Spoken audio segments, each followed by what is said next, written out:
இன்றைய தலையங்க செய்தி அமெரிக்காவுடனான போர் காரணமாக பாரசீக வளைகுடாவில் உள்ள ஹார்முஸ் ஜலசந்தி வழியாக எந்த கப்பலும் போகக்கூடாது என்று தடை விதித்துள்ளது.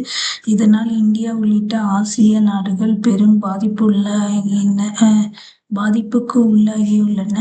ஏனெனில் இந்தியா தனது கேஸ் தேவையில்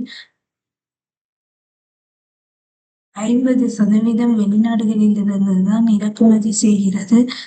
அதிலும் 90% கத்தாரிலிருந்து ஹார்முஸ் ஜலசந்தி வழியாக இந்தியாவுக்கு வந்து கொண்டிருந்தது. ஹார்முஸ் ஜலசந்தி மூடப்பட்டுவிட்டதால் இந்தியாவுக்கு இயற்கை எரிவாயு ஏற்றி கொண்டு வந்த கப்பல்கள் ஆங்காங்கே நங்கூரமிட்டு நிறுத்தப்பட்டு உள்ளன. இந்திய பெட்ரோலியம் மற்றும் இயற்கை எரிவாயுத்துறை கூடுதல் செயலாளர் சுஜாதா சர்மா ஹார்முஸ் ஜலசந்தியை கடப்பதற்காக 28 கப்பல்கள் காத்துக்கொண்டு இருப்பதாக தெரிவித்தார். ஈரானின் டெஹ்ரான் டைம்ஸ் பத்திரிகை இந்த தடைக்கு முன்பு ஹார்முஸ் ஜலசந்தி வழியாக தினமும் ஏறத்தாழ 2 கோடி கச்சா எண்ணெய் பீப்பாய்களும் 3.3 கோடி கனஅடி கேஸும் கொண்டு செல்லப்பட்டு வந்ததாக தெரிவித்திருக்கிறது. இது உலகில் மொத்த கேஸ் சப்ளையில் 5இல் 1 பங்காகும். இந்த தடை ஒருபுறம் இருந்தாலும் மறுபுறம் கடந்த 9ஆம் தேதி ஐக்கிய அரபு அமீரகத்தில் உள்ள எண்ணெய் சுத்திகரிப்பு ஆலை மீது ஈரான் நடத்திய தாக்குதலால் கத்தார் தனது கேஸ் உற்பத்தியை முற்றிலும் நிறுத்திவிட்டது. ஈராக்குக்கும் குவைத்துக்கும் தங்கள் கச்சா எண்ணெய் உற்பத்தியை 70% அளவுக்கு குறைத்துவிட்டன. இதனால்தான் தற்போது உலக அளவில் கச்சா எண்ணெய் விலை ஒரு பேரல் $115 வரை சென்றுவிட்டது என்று குறிப்பிட்டுள்ளது. இந்த நிலையில் விசாகப்பட்டினத்துக்கு கூட்டு பயிற்சிக்காக வந்த ஈரானிய கப்பலை இலங்கை கடற்கரைக்கு அருகில் அமெரிக்க நீர்மூழ்கி கப்பல் ஏவுகணையால் தாக்கி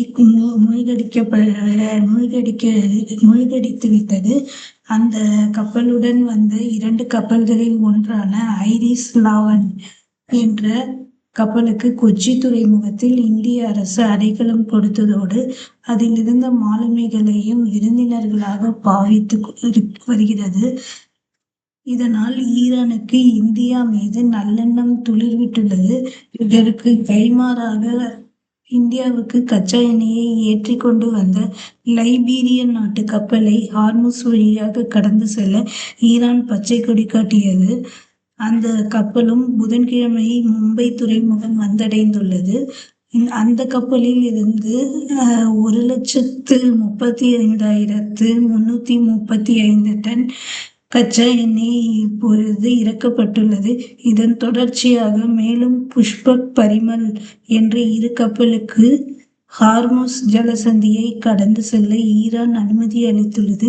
இதுபோல் நடுக்கடலில் காத்து கொண்டு இருக்கும் மீதம் உள்ள கப்பல்களுக்கும் விரைவில் அனுமதி கிடைக்கும் என்று எதிர்பார்க்கப்படுகிறது. இந்த கப்பல்கள் விரைவில் இந்தியா வர வேண்டும். அதோடு மத்திய அரசு உத்தரவுப்படி உள்நாட்டு கேஸ் உற்பத்தியை கூடுதலாக 25% அதிகரிக்க வேண்டும். மேலும் கத்தார் உள்பட அனைத்து வளைகுடா நாடுகளிலும் போர் மேகம் கலைந்து உற்பத்தி முழுவீச்சில் தொடங்கினால்தான் நமது நாட்டில் நிலவும் தற்போதைய நிலைமை முற்றிலும் சீரடையும். அதுவரை நிலைமையை ஓரளவுக்கு சமாளிக்க முடியும். நன்றி.